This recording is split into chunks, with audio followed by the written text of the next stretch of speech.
Subscribe करिए hi-fi study channel को, bell icon को प्रेस कीजिए लेटेस्ट वीडियो अपडेट सबसे पहले पाने के लिए।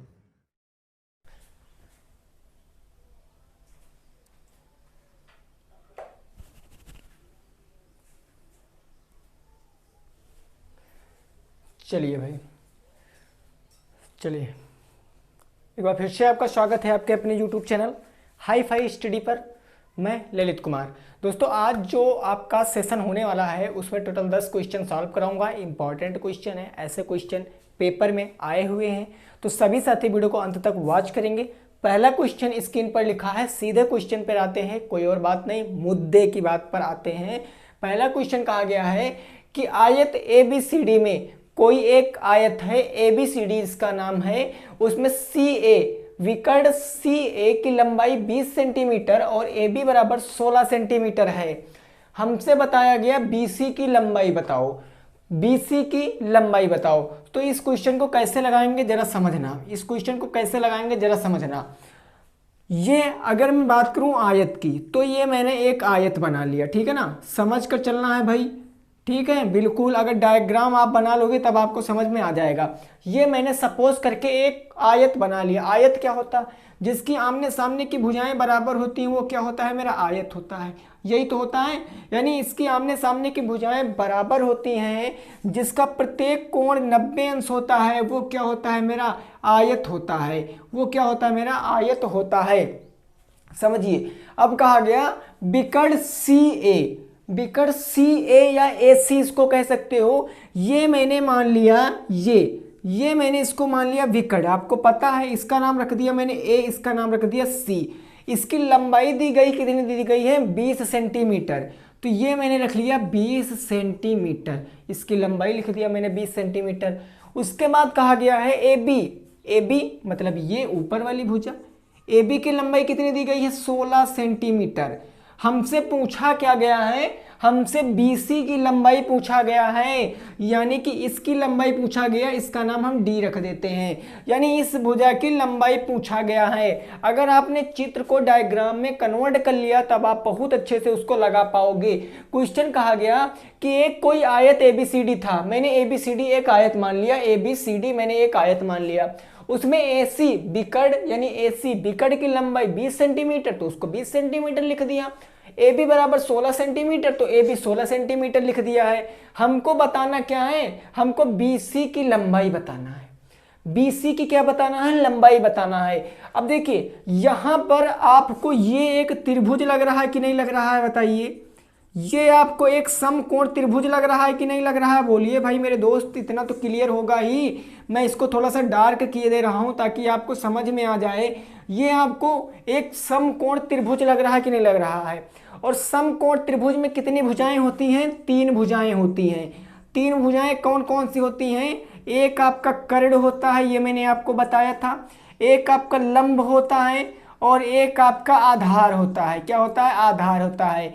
तो अगर इन तीनों में से किसी एक की हमको लंबाई पूछे, कोई 2 की लंबाई दे दे, 2 की लंबाई दे दे और किसी एक की लंबाई पूछ ले, तब वहां से हम कौन फार्मूला लगाते हैं? वहां से हम पाइथागोरस त्रिक लगाते हैं, पाइथागोरस परिमेय लगाते हैं, यही तो लगाते हैं, पाइथागोरस परिमेय। मैंने आपको बताया भी था कि पाइथागोरस परिमेय क्या होती है भाई।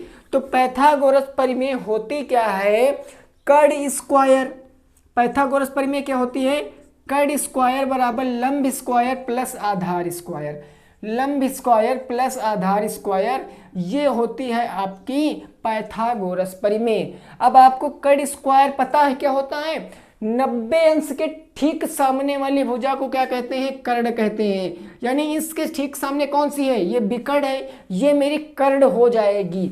और एक को मान लीजिए आधार, एक को मान लीजिए आप लोग लंब, क्या दिक्कत है? तो कर्ण क्या है भैया? AC। तो कहने का मतलब AC का स्क्वायर बराबर लंब, कोई एक मान लीजिए, लंब क्या हो जाएगा? लंब मैंने मान लिया ये मेरा BC हो जाएगा, ये BC लंब हो जाएगा, तो हो जाएगा BC का स्क्वायर और प्लस आधार मतलब क्या हो जाएगा? AB का स्क्वायर। जिसका जिसका मान दिया गया रख लो। AC कितना दिया गया है 20 सेंटीमीटर। अब यहाँ CA दिया गया था तो ये मत समझना आप इधर से पढ़ोगे तो CA, उधर से पढ़ोगे तो AC, ये कंफ्यूजन मत रखना। AC कितना दिया गया 20, तो यहाँ हो जाएगा 20 का वर्ग, ठीक है ना, 20 का वर्ग। इतने में कोई दिक्कत तो है नहीं। BC कितना दिया गया है, लंबाई इसकी ज्ञात करनी है तो ये BC का स्क्वायर ही चलता रहेगा। AB हमको दिया गया है कितना 16 का वर्ग, तो ये हो जाएगा 16 का वर्ग। अब हम इसको खोल लेंगे, 20 का वर्ग होता है 400, तो ये हो गया मेरा 400 बराबर BC का वर्ग, तो BC का वर्ग क्योंकि इसकी लंबाई बताना, प्लस 16 का वर्ग कितना होता है, तो 6 6 के 36 के 6 हासिल आ गया 3, 6 कम 6 और 6 दूनी 12, 3 15 के 5 हासिल आ गया 1, 1 कम 1 और 1 2, 256 हो गया। 256 प्लस में इस तरफ आएगा तो माइनस में हो जाएगा, मतलब हो जाएगा भैया 400 माइनस के 256 और बराबर इस तरफ बच जाएगा BC का वर्ग। इतने में कोई दिक्कत तो नहीं है। अगर 400 में से 256 जाएगा तो यहाँ बच गया 4, भाई 10 में से 6 गया 4, 9 में से 5 जाएगा कितना बचेगा 4 बचेगा, 9 में से 5 जाएगा 4 बचेगा, यहाँ 9 बचा, 9 में से 5 गया 4 और यहाँ बच गया आपका 3, 3 में से 2 जाएगा कितना बच जाएगा 1 बच जाएगा, 144 हो गया। 144 बराबर क्या हो गया BC का स्क्वायर। अगर मैं BC की लंबाई पूछूं तो ये स्क्वायर हटेगा इधर आएगा करड़ी में बदल जाएगा, स्क्वायर हटेगा इधर आएगा करड़ी में बदल जाएगा, यानी करड़ी के अंदर क्या हो जाएगा 144, 144 और 144 किसका वर्ग है, वो 12 का वर्ग है। तो 12 सेंटीमीटर क्या आ जाएगा इस क्वेश्चन का राइट आंसर आ जाएगा। 12 सेंटीमीटर क्या आ जाएगा इस क्वेश्चन का परम शक्ति आंसर हो जाएगा। कितने सेंटीमीटर, तो 12 centimetre it will be right answer. Clear है ना दोस्तों, बोलिए इतने में कोई दिक्कत तो नहीं है, आसानी से समझ गए हो। ओके चलिए बढ़ते हैं अगले क्वेश्चन पे, बढ़ते हैं हम लोग अगले क्वेश्चन पे, देखते हैं अगला क्वेश्चन क्या कहा गया है। ओके चलिए भाई, वेरी गुड, बस समझ कर चलना, स्क्रीनशॉट लेते रहिए बस। पहला क्वेश्चन हो चुका है, अब दूसरे नंबर क्वेश्चन पे पहुंचेंगे, अब दूसरे नंबर क्वेश्चन पे पहुंचेंगे, ठीक है ना। बस वीडियो में बने रहना निरंतर ऐसे, और टेंशन मत लेना, मिक्स क्वेश्चन करा रहा हूं ताकि आपका कंसेप्ट बिल्कुल क्लियर हो जाए। ये प्रैक्टिस सेशन चल रहा है, ये हमारा टोटल 5वां प्रैक्टिस सेशन होगा, ठीक है ना। चलिए क्वेश्चन कहा गया एक घनाभ की लंबाई, 2 नंबर क्वेश्चन है, कहा गया एक घनाभ की लंबाई, एक घनाभ की लंबाई, लंबाई कितनी दी गई हमको, तो लंबाई दी गई हमको 80 सेंटीमीटर, लंबाई दी गई हमको 80 सेंटीमीटर, और हमको क्या दिया गया है, चौड़ाई दिया गया है 10 सेंटीमीटर, चौड़ाई दिया गया हमको 10 सेंटीमीटर, और हमको दिया गया है ऊंचाई 1 मीटर, ऊंचाई दिया गया है 1 मीटर, ऊंचाई बराबर हमको दिया गया है सर 1 मीटर। बात को जरा गौर से समझना, ऊंचाई 1 मीटर, हमसे पूछे घनाभ का आयतन, और कुछ हमको 1 मीटर 20 सेंटीमीटर, 1 मीटर 20 सेंटीमीटर, ठीक है, 1 मीटर 20 सेंटीमीटर। हमसे पूछा घनाभ का आयतन मीटर में बताओ, घनाभ का आयतन, घनाभ का आयतन मीटर में बताओ, किस में बताओ, मीटर में बताओ। अब इस क्वेश्चन को लगाइए, इस क्वेश्चन को लगाइए, क्वेश्चन क्या कह रहा है उसको समझिए और लगाइए। एक घनाभ है जिसकी लंबाई 80 सेंटीमीटर, चौड़ाई 10 सेंटीमीटर, ऊंचाई 1 मीटर 20 सेंटीमीटर, तो घनाभ का आयतन हमको मीटर में बताना है। यूनिट बता दिया गया कि मीटर में बताना, सेंटीमीटर में बताओगे तब भाई गड़बड़ हो जाएगा, सेंटीमीटर में बताओगे तब गड़बड़ हो जाएगा। चलिए भाई फटाफट से बताइए, फटाफट से बताइए इसका राइट आंसर क्या हो जाएगा। सभी साथी बताने का प्रयास करेंगे भाई, सभी साथी बताने का प्रयास करेंगे। ओके चलिए क्लियर है ना, क्लियर। ओके देखिए मैंने आपको कई बार बताया है, कई बार बताया है कि पहले जो जो दिया गया है वो लिख लो। क्या दिया गया है, लंबाई, लंबाई कितनी दी गई है सर, तो लंबाई दी गई भैया 80 सेंटीमीटर, चलिए कोई बात नहीं 80 सेंटीमीटर लिख लिया। चौड़ाई कितनी दी गई है, तो चौड़ाई देखिए दी गई है 10 सेंटीमीटर, मैंने 10 सेंटीमीटर लिख लिया।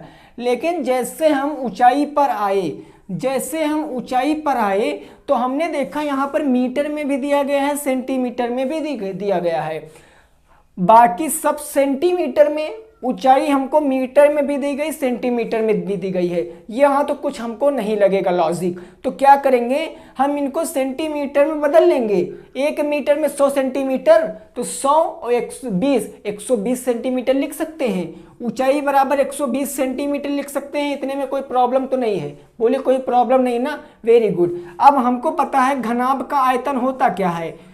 घनाभ का आयतन का फार्मूला क्या होता है? घनाभ का आयतन का फार्मूला होता है लंबाई गुणे चौड़ाई गुणे ऊंचाई, लंबाई गुणे ऊंचाई गुणे चौड़ाई, यही तो होता है। बस रख दीजिए, क्या दिक्कत थी। लंबाई है आपकी 80 तो हो गए 80, चौड़ाई आपकी कितनी है 10 तो हो गया 10, और गुणे ऊंचाई आपकी कितनी है, यहाँ पर ऊंचाई है आपकी 120 और चौड़ाई आपकी है 10। बस यहाँ पर कोई प्रॉब्लम हो ही नहीं सकती है।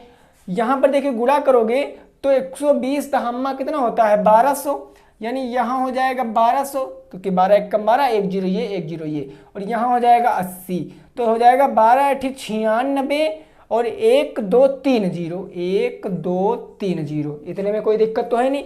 देखो 12 8 96 भैया हो जाएगा, और 12 8 96, 1 0 2 0 3 0, यानी 96,000 सेंटीमीटर क्यूब। सेंटीमीटर क्यूब हमारा क्या आ जाएगा, आंसर आ जाएगा। लेकिन हमसे पूछा गया है किसमें, मीटर में। हमसे पूछा गया मीटर में और लाए हैं हम सेंटीमीटर में। पूछा गया मीटर में, लाए हैं सेंटीमीटर में। तो 1 मीटर में कितने सेंटीमीटर होते हैं 100, और इसको हम अगर 100 से भाग कर देंगे तो मीटर में पता चल जाएगा। कहने का मतलब अगर हम 96,000 को 100 से भाग कर देंगे, 2 0 से 2 0 कट गया, कितना आ गया 960, कितना आ गया 960 घन मीटर। 960 घन मीटर क्या आ गया, ये आयतन आ गया, यही इसका राइट आंसर आ जाएगा 960 घन मीटर। इट विल बी परम शक्ति आंसर। 960 घन मीटर क्या हो जाएगा मेरा, परम शक्ति आंसर हो जाएगा। ठीक है ना। देखिए यूनिट आप लोग समझ लीजिए, बस क्वेश्चन की यूनिट समझ लीजिए। क्वेश्चन हमको घुमाया, क्या घुमाया, सेंटीमीटर में दिया और ऊंचाई को मीटर सेंटीमीटर में दिया। मैंने सबको पहले सेंटीमीटर में कन्वर्ट कर लिया। भाई 1 मीटर में 100 सेंटीमीटर, 100 सेंटीमीटर वो 20 सेंटीमीटर वो टोटल 120 सेंटीमीटर। सेंटीमीटर से मैंने यहाँ पर आयतन निकाल लिया, 96,000 आ गया। 96,000 सेंटीमीटर क्यूब आया था, और सेंटीमीटर क्यूब मतलब कि यहाँ पर अगर इसको 100 से भाग कर दे तो घन मीटर में आ जाएगा। तो 100 से भाग किए तो 960 घन मीटर आ गया। ठीक है ना। चलिए वेरी गुड, अगले क्वेश्चन पे बढ़ते हैं। अगले क्वेश्चन पे बढ़ते हैं। क्वेश्चन क्या कह रहा है उसको समझने का प्रयास करते हैं। क्लियर है ना दोस्तों, बोलिए कोई दिक्कत तो नहीं इतने में, वेरी गुड। चलिए बढ़ते हैं अगले क्वेश्चन पे। अगले क्वेश्चन पे बढ़ते हैं। ओके,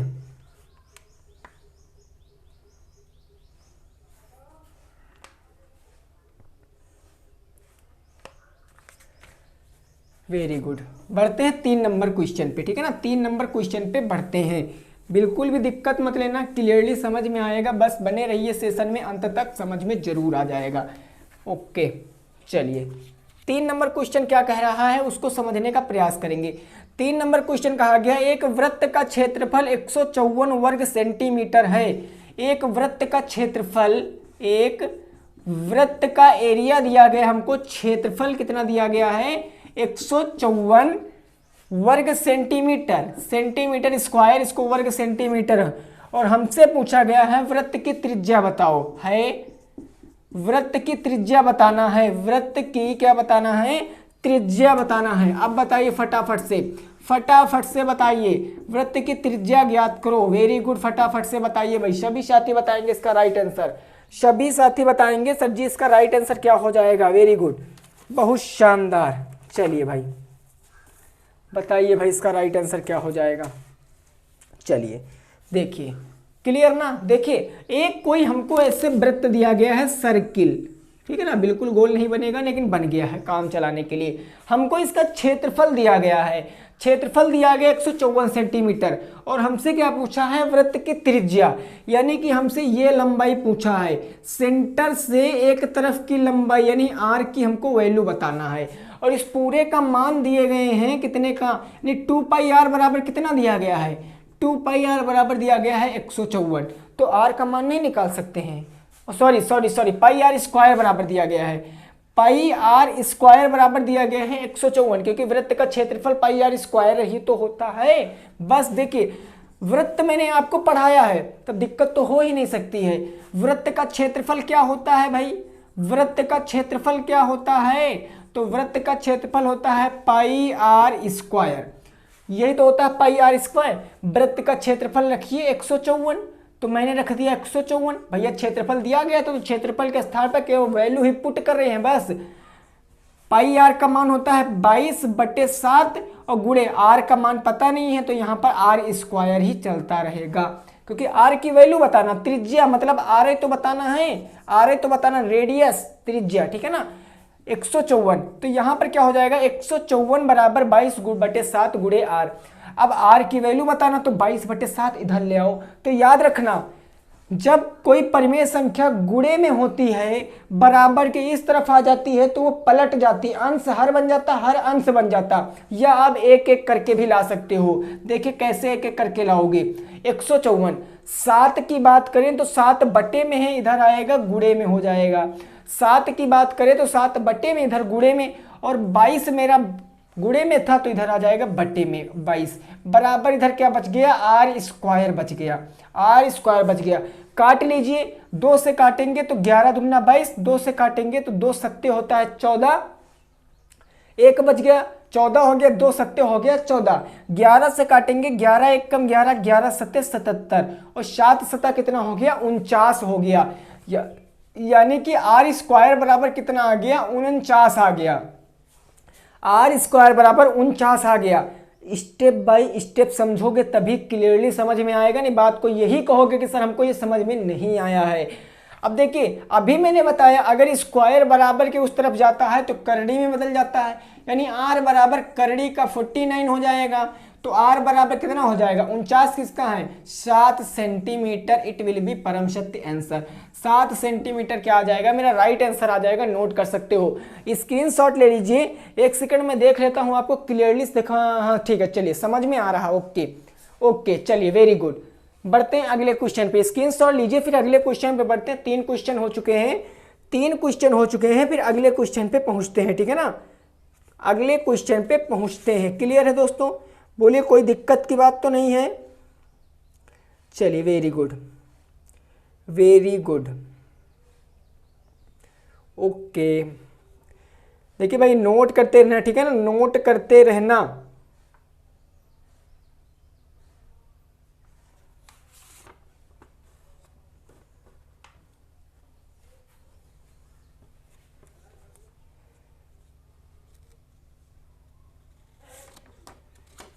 चलिए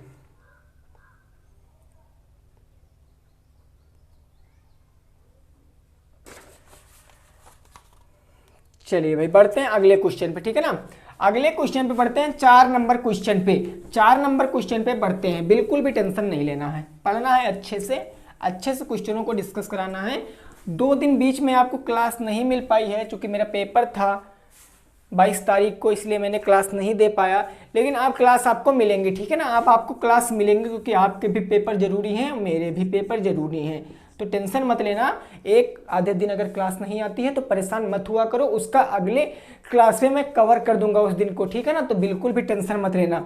4 नंबर क्वेश्चन कहा गया एक आयताकार भाग की लंबाई, एक आयताकार भाग की लंबाई, एक आयताकार भाग की लंबाई, एक आयताकार भाग की लंबाई उसकी चौड़ाई की 3 गुनी है, उसकी चौड़ाई की क्या है 3 गुनी है, उसकी चौड़ाई की क्या है सर 3 गुनी है, 3 गुनी है, दिख रहा है ना आपको, उसकी चौड़ाई के कितने गुनी है 3 गुनी है। क्वेश्चन आगे क्या कहा गया है, यदि बाग का क्षेत्रफल 243 वर्ग मीटर हो, यदि बाग का क्षेत्रफल 243 वर्ग मीटर हो, तो क्वेश्चन हमसे क्या पूछा गया है, बाग की लंबाई ज्ञात कीजिए, बाग की लंबाई बताना है, क्या बताना है बाग की लंबाई बताना है। लग जाइए भाई काम पे, बाग की लंबाई बताओ भाई, सभी साथी बताएंगे, ठीक है ना, हर्ट नहीं करना है बिल्कुल भी, सब पढ़ाए हैं, सब कुछ पढ़ाए हैं, दिक्कत मत लेना, ठीक है ना। चलिए वेरी गुड फटाफट से भाई सभी साथी बताएंगे। सभी साथी बताएंगे फटाफट से। ओके, नॉर्मल सा क्वेश्चन है, नॉर्मल सा क्वेश्चन है, बहुत आसान क्वेश्चन है। लैंग्वेज पकड़ लीजिए, आसानी से लगा सकते हो। ये कभी भी मत कहिए कि सर ये हमको हार्ड लग रहा है, ये हमको समझ में नहीं आता। इस दुनिया में ऐसा कुछ नहीं है जो आप नहीं कर सकते हो। बस आपका मन होना चाहिए अच्छा, आपको समझ में आना चाहिए। आप वो चीज़ करने में सक्षम हो या नहीं हो, ये आपका दिमाग बताएगा।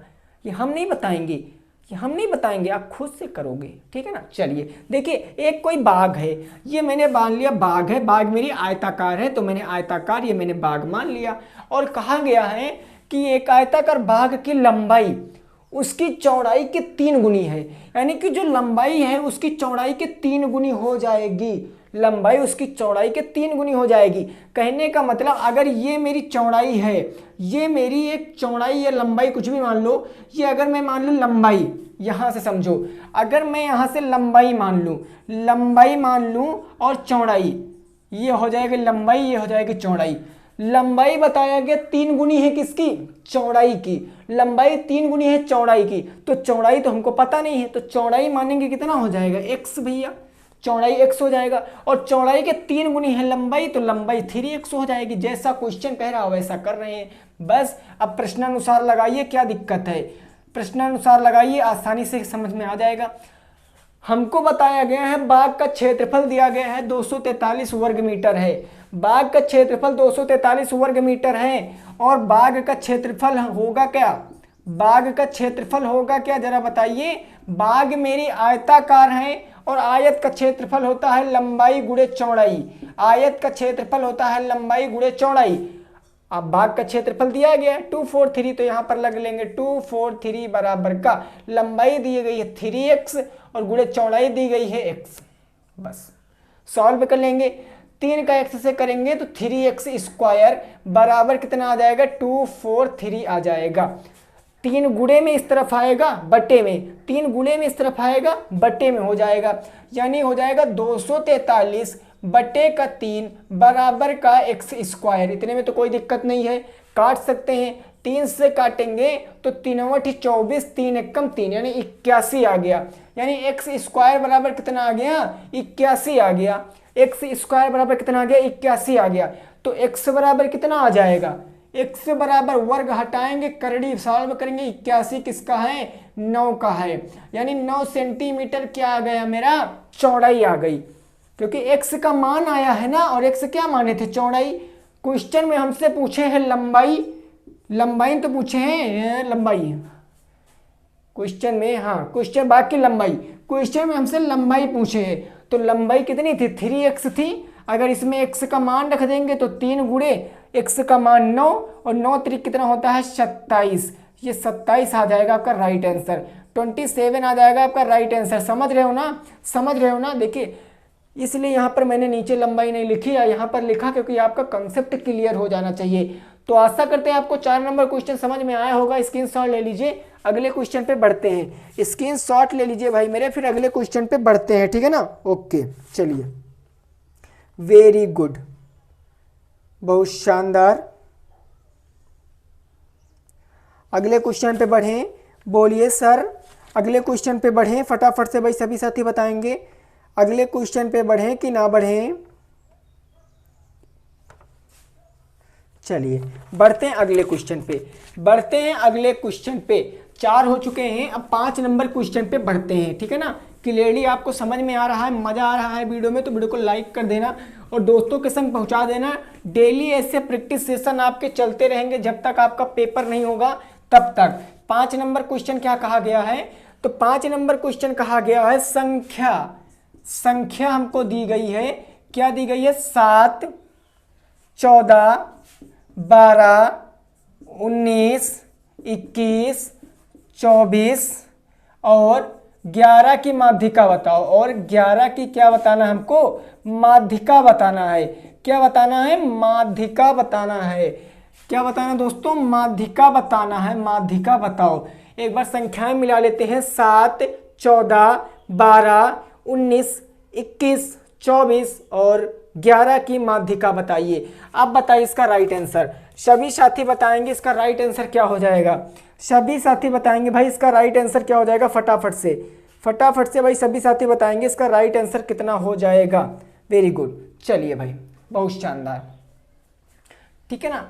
देखिए, चलिए देखिए यहाँ पर हमको पता है सबसे पहले ऐसे क्वेश्चन हम क्या करते हैं, आंकड़ों को व्यवस्थित करते हैं, और आंकड़ों को व्यवस्थित करने के लिए इसको हम आरोही या अवरोही क्रम में लिखते हैं। अगर मैं इन आंकड़ों को आरोही क्रम में लिखूं, मतलब मैं इनको बढ़ते क्रम में लिखूं, तो बढ़ते क्रम में लिखने के लिए सबसे पहले छोटी संख्या, और छोटी संख्या मैंने 7 देखा, 7 से छोटी कोई है नहीं है, तो मैंने 7 को यहाँ पर लिख लिया, हो गया तो मैंने टिक लगा लिया। 7 से बड़ी 12, 12 से लिखो 11, 11 हो गई, तो 7 से बड़ी 11, 11 से बड़ी हो जाएगी मेरी 12, और 12 से बड़ी मेरी क्या हो जाएगी 14, तो मैंने लिख लिया 14, 14 से बड़ी मेरी हो जाएगी 19, तो मैंने लिख लिया 19, 19 से बड़ी हो जाएगी 21, तो मैंने लिख लिया 21, और सबसे बड़ी हो जाएगी 24, तो मैंने 24 लिख लिया। ऐसा करने के बाद आप एक काम 1 सेकंड के लिए किया करो, जितने आंकड़े ऊपर दिए गए हैं उतने आंकड़े नीचे मिला लिया करो, गिन लिया करो कि ये सही दिए गए हैं। 1 2 3 4 5 6 7, नीचे देखो 1 2 3 4 5 6 7, क्लियर है। चलिए ठीक है, अब मैं बात करूं n, यानी नंबर आप कैंडिडेट कितने हैं, आंकड़े कितने हैं, तो वह 7 भैया, 1 2 3 4 5 6 7 है तो है, यानी n बराबर 7, और ये क्या है मेरा एक विषम संख्या है, ये एक मेरी विषम संख्या है। और जब विषम संख्या n बराबर विषम होता है तो माध्यिका बराबर कौन सा फार्मूला लगाते हैं, माध्यिका बराबर लगाते हैं n+1/2वां पद, यही तो लगाते हैं n+1/2वां पद। n बराबर रखो कितना आया है 7, तो हो जाएगा 7 प्लस का 1/2, तो यहाँ पर हो जाएगा 7 1 8, 8/2, काटोगे तो 4 आ जाएगा, यानी चौथा पद क्या हो जाएगा, चौथा पद क्या हो जाएगा भैया, तो पीछे से गिन लो चाहे आगे से, 1 2 3 4, चौथा पद 14, तो माध्यिका कितनी आ जाएगी 14 आ जाएगी, 14 आ जाएगी हमारी माध्यिका, यानी माध्यिका कितनी आ जाएगी 14 आ जाएगी। तो नोट कर सकते हो क्वेश्चन को नोट कर सकते हो, माध्यिका कितनी आ जाएगी 14 आ जाएगी। क्लियर दोस्तों, बोलिए कोई दिक्कत तो नहीं है, इतने में किसी को तो कोई दिक्कत होगी ही नहीं। वेरी गुड, बढ़ते हैं अगले क्वेश्चन पे, अगले क्वेश्चन पे बढ़ते हैं, देखते हैं क्वेश्चन क्या कहा गया है। नोट कर सकते हो इस क्वेश्चन को आप लोग, फटाफट से भाई इस क्वेश्चन को नोट कर लीजिए, फिर अगले क्वेश्चन पे बढ़ते हैं, है ना। बिल्कुल, चलिए भाई, चलिए वेरी गुड, अब अगले क्वेश्चन पे पहुंचते हैं।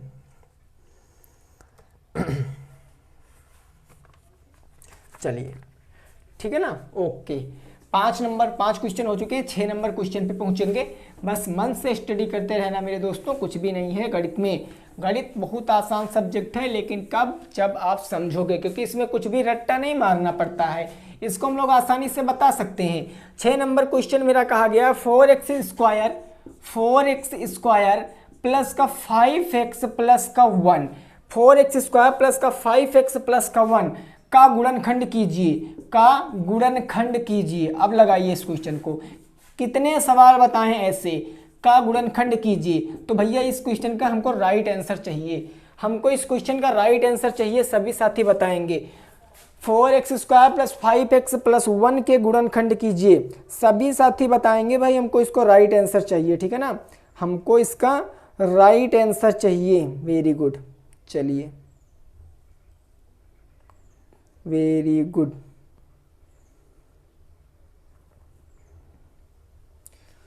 फटाफट से भाई सभी साथी बताएंगे, फटाफट से सभी साथी बताएंगे इसका राइट आंसर क्या हो जाएगा, इसका राइट आंसर क्या हो जाएगा भाई, जल्दी जल्दी सभी साथी बताएंगे।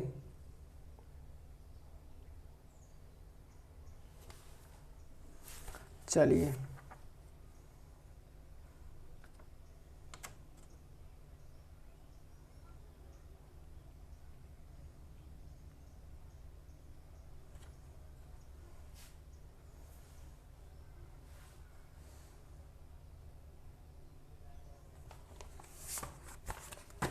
चलिए ठीक है ना, देखते हैं। देखिए ऐसे क्वेश्चन मैंने आपको कितने कराए हैं, मैं बात करूं a बराबर कितना है तो 4 है, b बराबर कितना है तो 5 है, और c बराबर कितना है 1 है। यहाँ पर होता क्या है, a गुणे c होता है, यानी a क्या है मेरा 4, तो 4 गुणे 1 बराबर हो जाएगा 4। इसके दो ऐसे फैक्टर करिए कि जोड़ने या घटाने पर 5 आने चाहिए, तो सिंपल सा फैक्टर हो रहा है 4 एकम 4, अगर 4 में 1 जोड़ोगे तो 5 आ जाएगा, बस लग गया क्वेश्चन। क्या प्रॉब्लम थी? हो गया 4x² प्लस, अब यहाँ पर 5x को क्या लिख सकते हैं, 4x प्लस का 1x, तो हो जाएगा 4x प्लस का 1x लिखो या x लिखो, कोई दिक्कत नहीं है, प्लस का 1। अब देखिए दो दो के जोड़े बना के क्या ले लेंगे, कॉमन ले लेंगे, नॉर्मल सी बात है। इधर कॉमन मिल रहा है मेरा 4x, तो 4x से 4x चला गया, x बच गया, प्लस का 4x से 4x गया तो 1 बच गया। इधर कॉमन क्या मिल रहा है, 1 मिल रहा है, क्योंकि इसको आप 1x लिखो या फिर आप इसको कुछ x ही लिखो। और ये भी मैंने बताया जहाँ पर कुछ कॉमन नहीं मिलता है वहाँ पर 1 कॉमन लेते हैं, तो x प्लस 1 यहाँ पे बच गया। x प्लस 1 एक ब्रैकेट में, क्योंकि दोनों में कॉमन है, और दूसरे ब्रैकेट में 4x प्लस का 1, यही आ जाएगा इस क्वेश्चन का राइट आंसर। यही इसके गुणनखंड हो जाएंगे। तो जिसका भी x प्लस 1 या 4x प्लस 1 आ रहा था उनका एकदम राइट है आंसर, उनका आंसर एकदम राइट है। चलिए ठीक है ना, चलिए भाई बढ़ते हैं 7 नंबर क्वेश्चन पे, बढ़ते हैं 7 नंबर क्वेश्चन पे, ठीक है ना। 7 नंबर क्वेश्चन क्या कह रहा है उसको समझते हैं, उसको समझते हैं 7 नंबर क्वेश्चन को। 7 नंबर क्वेश्चन मेरा कहा गया है, एक आयत की लंबाई उसकी चौड़ाई से 5 सेंटीमीटर अधिक है। एक आयत की लंबाई, एक आयत की लंबाई, क्या, आयत की लंबाई उसकी चौड़ाई से 5 सेंटीमीटर अधिक है, चौड़ाई से 5 सेंटीमीटर क्या है, अधिक है। वेरी गुड, बहुत मस्त क्वेश्चन है, आसानी से लगा सकते हो। यदि आयत का परिमाप 40 सेंटीमीटर हो, यदि आयत का परिमाप, क्या, आयत का परिमाप हमको बताया गया है 40 सेंटीमीटर हो, तो हमसे पूछा क्या गया है, लंबाई चौड़ाई बताइए।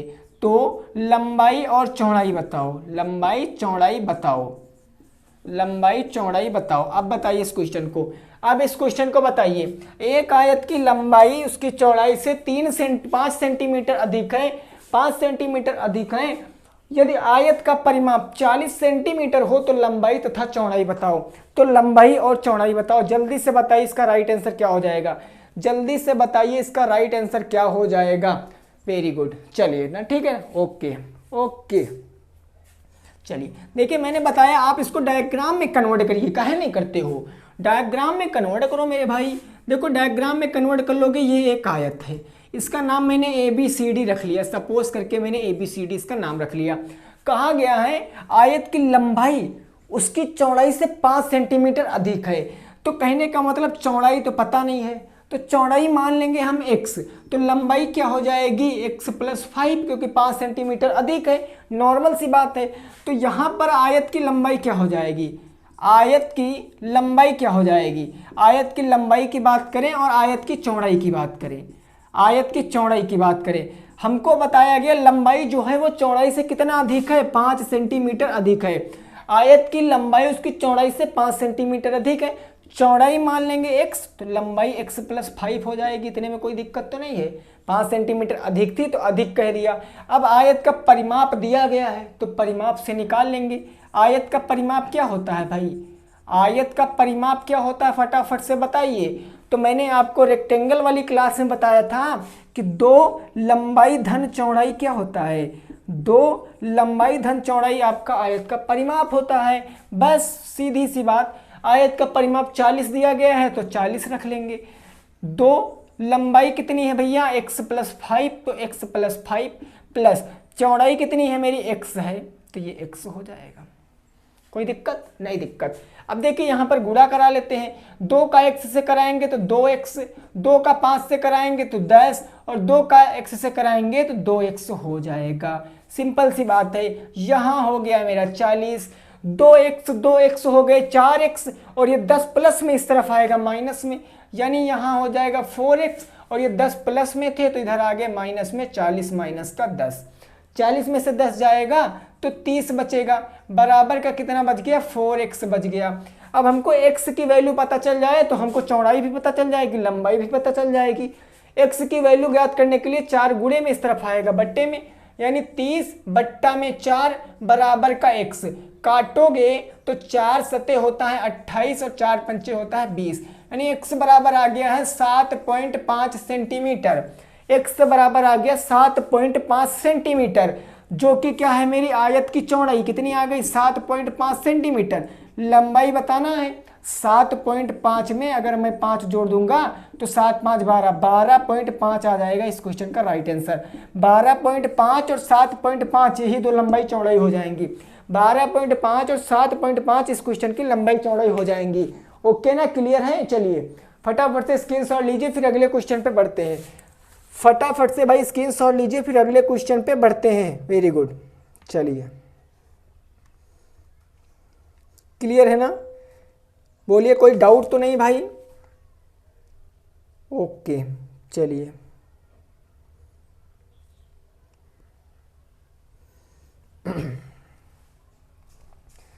बढ़ते हैं अगले क्वेश्चन पे, ठीक है ना। अब बढ़ते हैं हम लोग अगले क्वेश्चन पे, अगले क्वेश्चन पे बढ़ते हैं। चलिए 7 हो चुके हैं, 8वें नंबर क्वेश्चन पे पहुंचेंगे। देखिए ये सभी क्वेश्चन सब कुछ पढ़ा दिया है मैंने सब कुछ पढ़ा दिया है। इतनी बार आप पढ़ चुके हो कि आपको तो क्वेश्चनों के आंसर भी रट गए होंगे। ऐसा कोई क्वेश्चन बुक में नहीं है जो मैंने आपको नहीं बताया है, चाहे वो बुक की बात कह लें चाहे वो सीरीज की बात कह लें। क्वेश्चन कहा गया है मेरा समीकरण समीकरण समीकरण 3x स्क्वायर प्लस का 13x प्लस का 4 को हल कीजिए। अब बताइए इसका राइट आंसर। अब बताइए इसका राइट आंसर, अभी बताएं। सेम इससे पहले मैंने एक क्वेश्चन कराया है कि ऐसे क्वेश्चनों में होता क्या है। तो 8 नंबर का राइट आंसर क्या हो जाएगा, फटाफट से भाई सभी साथी बताएंगे, 8 नंबर का राइट आंसर क्या हो जाएगा। 8 नंबर का राइट आंसर क्या हो जाएगा भाई, सभी साथी बताएंगे। वेरी गुड, बहुत शानदार, वेरी गुड, क्लियर है। ओके ओके, फटाफट से भाई बताइए, फटाफट से बताइए कितना आ जाएगा आंसर। चलिए बहुत शानदार भाई, वेरी गुड।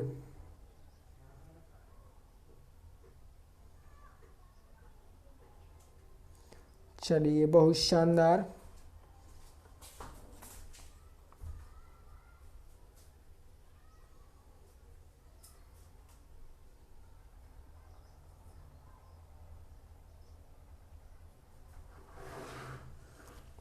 चलिए ठीक है ना, वेरी गुड। देखिए बहुत से साथी मेरे आंसर दे रहे हैं, देखते क्या हो जाएगा।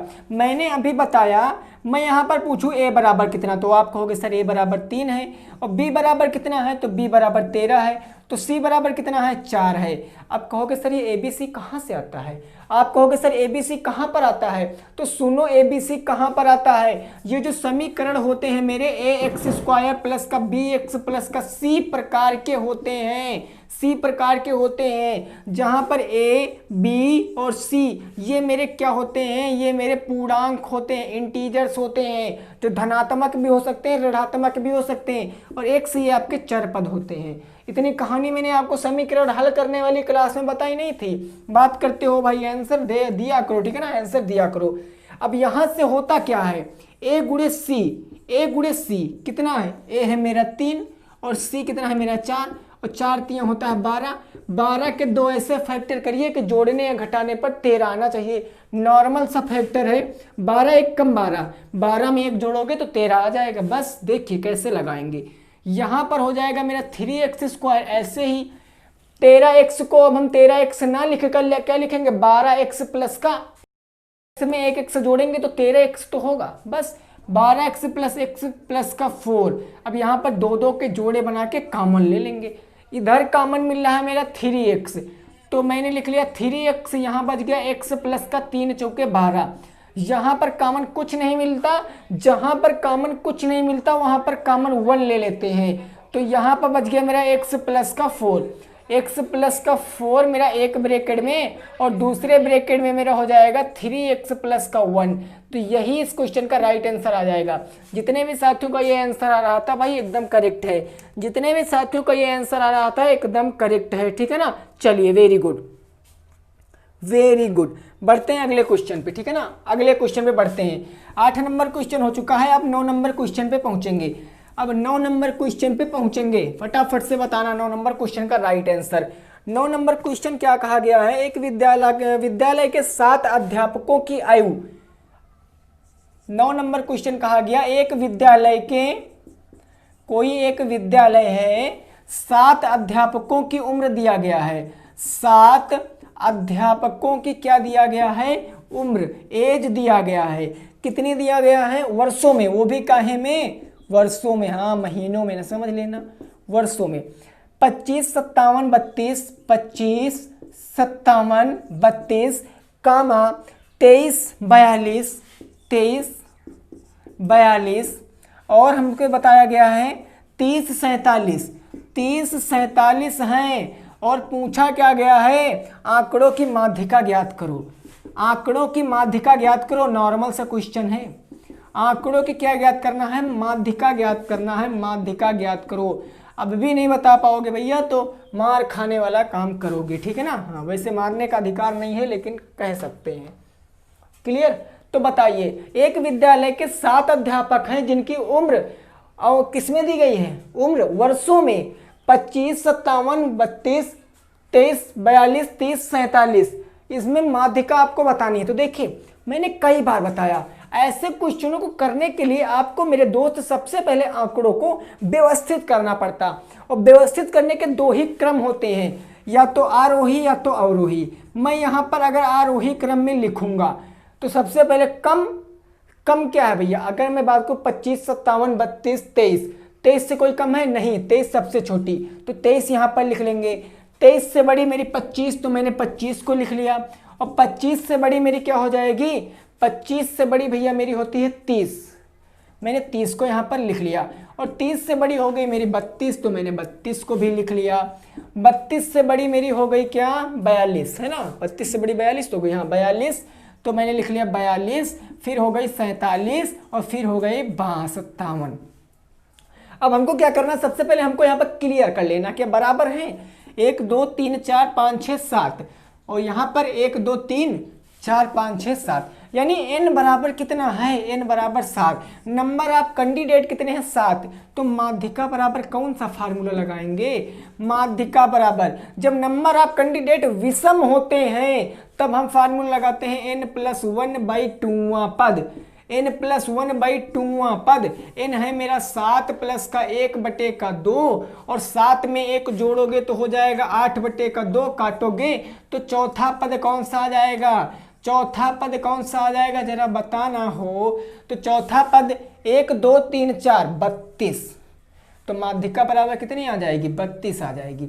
32 इस क्वेश्चन का राइट आंसर आ जाएगा। माध्यिका क्या आ जाएगी, 32 आ जाएगी। इस क्वेश्चन का राइट आंसर नोट कर सकते हो। फिर लास्ट क्वेश्चन पे पहुंचते हैं, लास्ट क्वेश्चन पे पहुंचते हैं। फटाफट से भाई सभी साथी इसको लगाएंगे, फटाफट से भाई सभी साथी इसको लगाएंगे। क्लियर, चलिए वेरी गुड, वेरी गुड।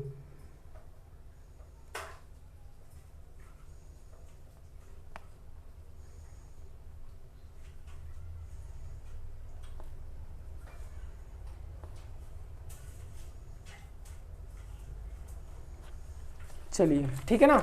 अब लास्ट क्वेश्चन भी हमारा बारंबारता से ही है, लेकिन वो मेरा सारणी से है, वो मेरा दोस्तों सारणी से है ना, बिल्कुल वो मेरा सारणी से है। उसको लगा लेते हैं, फिर क्लास को वाइंड अप करेंगे। मिलेंगे कल के सेशन में, पहले इंग्लिश के सेशन के साथ, फिर मैथ के सेशन के साथ।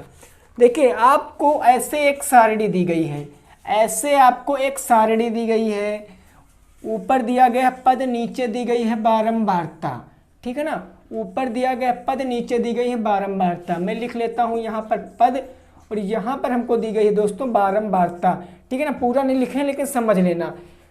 ये हो गया 3 और हो गया 2, फिर आपको दिया गया है 4 और 5, और फिर दिया गया 6 और 4, उसके बाद दिया गया 8 और 5, 8 5 हो गया, फिर 12 और 3, फिर 12 और 3। और प्रश्न आपका क्या कह रहा है, प्रश्न क्या कह रहा है, निम्नलिखित सारणी से माध्यिका ज्ञात कीजिए। निम्न सारणी से माध्यिका ज्ञात करना है। क्या ज्ञात करना है, माध्यिका ज्ञात करना है। निम्न सारणी से माध्यिका ज्ञात करो। अब देखिए अभी तक आंकड़े आपको ऐसे दिखाई पड़ते थे, तब आप लगा लेते थे, लेकिन जब आपको आंकड़े सारणी में दिखेंगे तब आप क्या करोगे, आपको कैसे लगाना ये मैंने बताया था। सबसे पहले आपको उसके लिए एक सारणी बनानी पड़ेगी। मैंने यहाँ पर एक सारणी बना लिया। पहले दी गए पद तो मैं पद लिख लूँगा, पद के बाद हमको बारंबारता दी गई है तब मैं बारंबारता लिख लूँगा। अब यहाँ से हमको एक नई सारणी इसमें इंक्लूड करनी पड़ेगी जिसको बोलते हैं संचयी बारंबारता। ये संचयी बारंबारता कैसे लगाते हैं तो अभी देखना, समझना, आसानी से समझ में आ जाएगा। पद जो दिए गए लिख लो, 3 4 6 8 12, 3 4 6 8 12, इतने में तो कोई दिक्कत है नहीं। 3 कितनी बार आया, 2 बार आया। 4 कितनी बार आया, 5 बार आया। 4 5 3, फिर आ जाएगा 4 5 और 3। ये मैंने कुछ नहीं किया, जो क्वेश्चन दिया गया था वही लिख लिया। अब इसकी संचयी बारंबारता निकालेंगे तो क्या करेंगे, देखो जो बारंबारता है उसका पहला पद ऐसे का ऐसे लिख दो, फिर दूसरे पद को ऐड करके उसके सामने लिख दो 5 2 7, फिर तीसरे पद को ऐड करोगे 7 4 11, फिर इसको ऐड करोगे 11 5 16, इसको ऐड करोगे 16 3 19, 16 3 19। तो मैंने आपको एक चीज बताई थी, यहाँ पर आपको क्या करना है, n की वैल्यू निकालना है, और जो बारंबारता होता है वही n होता है, जो बारंबारता वही n होता है। तो बारंबारता यहाँ पर आपकी 19 आएगी। कैसे आएगी, जो संचयी बारंबारता का लास्ट वाला अंक आएगा, जो संचयी बारंबारता का लास्ट वाला अंक आएगा वही बारंबारता आएगा। नोट कर सकते हो, देखिए 2 5 2 7 4 11 11 5 16 16 3 19, 19 आ गया। n बराबर 19 है, n बराबर क्या है, 19 है। एक विषम संख्या है तो माध्यिका बराबर क्या होगा, n+1/2वां पद, यही तो होगा n+1/2वां पद। कोई दिक्कत तो नहीं इतने में, नहीं है। चलिए n कितना भाई, 9, तो हो जाएगा 9 + 1/2 बराबर का 10/2, काटोगे तो 5वां पद क्या हो जाएगा भैया, 5वां पद, यानी 5वां पद कितना हो जाएगा, 9, अरे सॉरी एक सेकंड रुकना, गलत हो गया, 19 है, ठीक है ना, 19 हो, यहाँ पर 20 हो जाएगा। तो यहाँ हो जाएगा 10वां पद, यहाँ पर हो जाएगा 10वां पद, और 10वां पद आपका क्या हो जाएगा। अब कहोगे सर यहाँ पर 10वां पद कहाँ से आए, तो सुनो, जिसकी बारंबारता में 10 आए वही 10वां पद। यहाँ पर बात करें 7, यहाँ पर बात करें 7, तो 7 10 से कम है, जिसकी संचयी बारंबारता 10 से बड़ी है वही में आएगा, जिसकी। तो बात करें 11, 11 में तो 10 आ जाएगा ना। तो 11 1 2 तीसरे स्थान पर है, तो तीसरे स्थान पर जो आएगा यानी 6, तो माध्यिका बराबर 6 आ जाएगा। समझ रहे हो ना, माध्यिका कितना आ जाएगा, 6 आ जाएगा। इस क्वेश्चन का राइट आंसर है माध्यिका बराबर 6 आ जाएगा। तो आशा करते हैं आपको ये चीज़ समझ में आई होगी। समझ में आई तो वीडियो को लाइक कर देना, कमेंट कर देना, शेयर कर देना, और याद रखना कल फिर एक जबरदस्त क्वेश्चनों के सेट के साथ मिलते हैं। तब तक के लिए सभी साथियों को bye bye, good night, take care, जय हिंद, जय भारत और वंदे मातरम।